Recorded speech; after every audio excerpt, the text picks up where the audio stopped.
Okay, so hi, my name is Idil, and I'm a third-year PhD student, part of the Hetsys CDT here at the University of Warwick.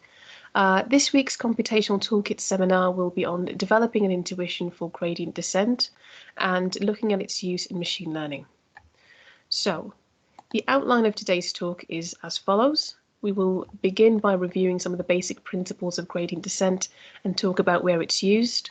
I will then give you a quick mathematical overview and cover the relevant equations that we will come across.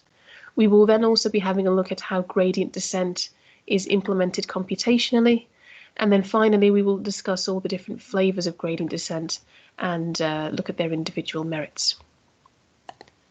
Right, so it's probably best to start with a definition. What is gradient descent? So gradient descent is an iterative optimization problem, or optimization algorithm, should I say, that is used to find the minimum of a function.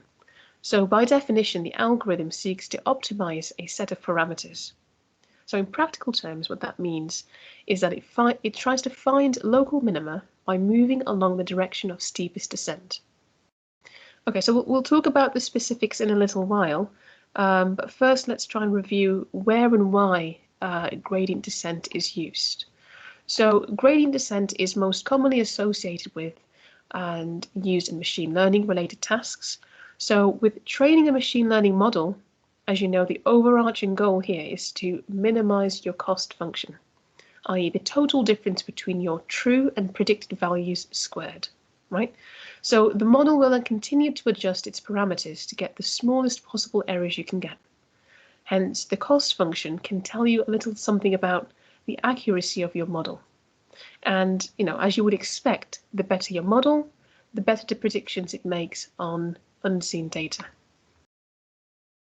Right, so where else can you find gradient descent being used? So with machine learning, the finance industry is probably a good example, right? So stock price predictions, they use stochastic gradient descent as their optimization algorithm. Another real-world example would probably be weather models. So there was a study by Hung et al. Back in 2009, and that proposed that an artificial neural network-based real-time rainfall forecasting model for managing floods in Bangkok, Thailand. So, as you can see, there's quite a few, these are just quite a few of many, many examples where gradient descent can be used to optimize parameters in a machine learning model so as to improve the accuracy of their subsequent predictions. Right. Okay, so before going into any further detail, it's important that we review some of the basics and take a look at linear regression. Okay, so the gradient descent, as we said, is about reducing the cost function. What does that mean? So imagine you have a bunch of data points in 2D space, like this, right? And like you can see in this graph here. And we can fit a regression line to these points. So the formula of a straight line, as you would know, is y is equal to mx plus b. Now in machine learning, what we do is we make a guess based on input x, i.e. for a given input x, what y do you get? And to train the model, you would need, of course, to feed it a bunch of values of x and y so as to allow you to make predictions later. So the question then comes, how accurate is your prediction and how can you improve that prediction? And the error is basically what you take, and as you would already know, the error is the difference between what you predicted, that being your guess, and what you should have got, which is your true value. So that's fairly intuitive, I hope. So the error is basically y minus guess. Okay, so if we want to evaluate how our machine learning model is performing, we want to take a look at these errors. And so that's where the cost function comes in, right? So the cost function, otherwise known as the loss function, is simply the sum of all the squared errors. So it's the total error for the specific model that you're studying, given a particular m, so being gradient, and b, intercept values that you're working with. So you would think that if we move this line around, this regression line, which of these lines gives the smallest error? Which slope and which intercept gives you the smallest error, right? So to keep hammering home this point, our goal is to minimize this cost function. Okay, so what do we mean by minimizing a function? So by definition, we know that an algorithm seeks to optimize a set of parameters. So in practical terms, what that means is that it finds local minima by moving along the direction of steepest ascent. The question is, however, how do you know which direction to go to get to that minima? So you guess, right? Perhaps that's not exactly what you were expecting, but if you think back to basic calculus, it would seem quite obvious. And so instead of immediately guessing the best solution, i.e. the parameter that will give you the lowest error, we start with an initial guess and we iteratively step in the direction to a better solution, right?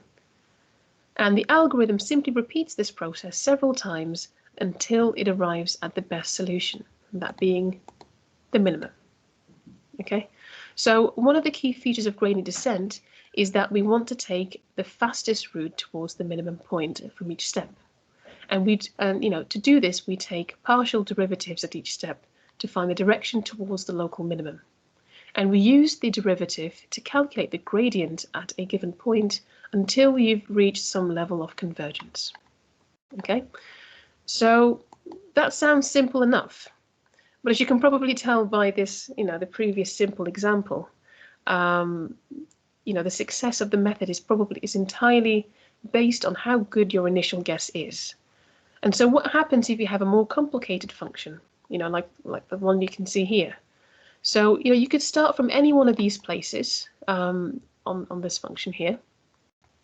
And, you surely, you will find a local minimum easy enough. But remember, it's the global minimum that we're after, right? Not the local minimum. And so that kind of leads us to kind of have to review the different types of gradient descent. Okay, so first off, to start off with, we're going to start off with stochastic gradient descent. So this is the standard, okay? It involves you updating the parameters for each training example and label. You start by randomizing your data set, mixing up the order in which the updates are made. And so here you can see that you'll have more frequent updates, okay, with greater variance, causing your function to fluctuate a lot more, okay? So this is great in some sense, because what it means and it allows you to do is allows you to arrive at a minimum a lot quicker. But there's also this caveat where it could result in missing the true minimum, the true global minimum altogether, thereby overshooting essentially.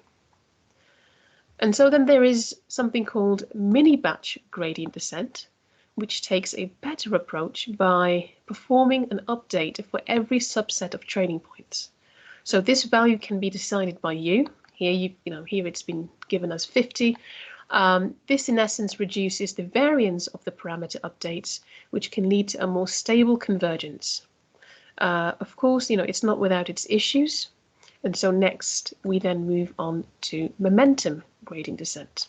Okay, so where the previous methods had trouble navigating steep curves, oscillating across the slopes of the ravines, you could say, mini-batch solves this issue by adding an update vector of the previous step to the current step. And so it's almost as though it has this memory of where it's been and sort of pushing it along faster in the correct direction.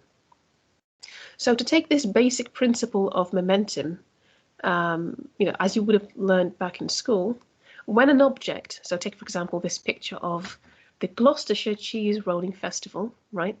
When that object starts rolling down the hill, it accumulates momentum, becoming faster and faster until it reaches some terminal velocity, if there's air resistance, right?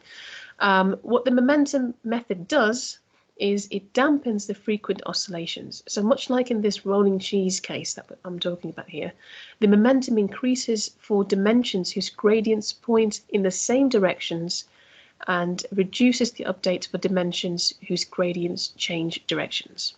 So this is essentially how it achieves faster convergence. Okay, but there's still some other issues to consider, because the momentum, what can happen is that the momentum is so high that it doesn't know to slow down, right?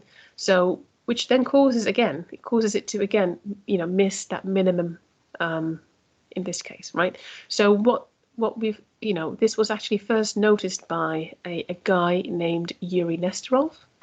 And so naturally he came up with this Nesterov accelerated gradient descent method. And essentially, where in the momentum methods, we computed the gradient and then make a jump, okay, in that direction, amplified by the previous momentum. In this method, he does a very similar thing, but switches around the order of execution. So here in this equation, essentially what happens is that he first makes this jump based on previous momentum, then calculates the gradient, and then makes the correction which results in a new update. So this essentially allows you to look ahead by calculating the gradient with respect to approximate future positions, right, of your parameters. So you're essentially adapting your updates to the slope of your error function, which is actually a much better way of doing things, right? Okay, so last, by no means least, we've got adagrad, right? So that's the adaptive gradient. Now, adagrad also adapts the learning rate to the parameters. So that's kind of the new thing here, performing smaller updates. So it takes low learning rates for infrequent parameters and high learning rates for frequent parameters. And for this reason, it's very well suited to dealing with very sparse data. So okay, so now, we could go on to discuss all the different pros and cons of each method. There are about 12 that we could possibly discuss here, each of them making marginal improvements on their predecessors, but that would make for a much, much longer seminar than I intended. So instead, I will leave you with a really great article on which most of this seminar was based. And yeah, okay, so that kind of brings us to the end of this very, very short seminar. I hope you've learned something about why we use gradient descent, its importance on sort of the different variations of this algorithm, and that concludes the seminar, I guess. I will leave you with all the further reading to look at this topic a little bit deeper. And right, okay, so thanks for listening, and I hope you enjoyed the talk.